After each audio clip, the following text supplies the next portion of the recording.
Oh, it was the toughest thing I've ever dealt with, hands down. Easiest thing, easily the hardest thing I've ever dealt with. It was hard, man. I took some time, but, and to be honest with you, wrestling got me back into the world. You know, I was 3 weeks, honestly, when she died, I was a week away from competing in the 2003 World Team Trials.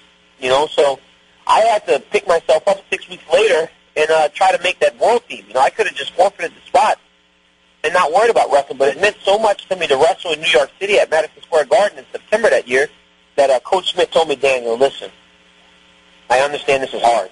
I cannot say I can feel for you. I cannot say I know what you're going through.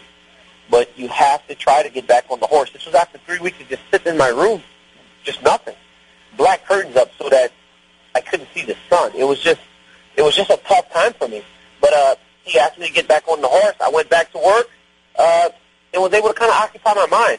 But it was extremely difficult, man. I still don't, to this day, I don't think there could ever be anything that's going to measure up to the sadness that I felt, because it's almost like you want to question why, you know, for someone so innocent, a baby who hasn't done anything wrong in this world, for something so bad and tragic to happen, you know. But you got to remember, man, you're never given more than you can handle. You know, you got to just keep on plugging away and try to find the positive in it. You know, I know every time I compete that my daughter, Kaden Cormier, is with me. You know, she's with me every time.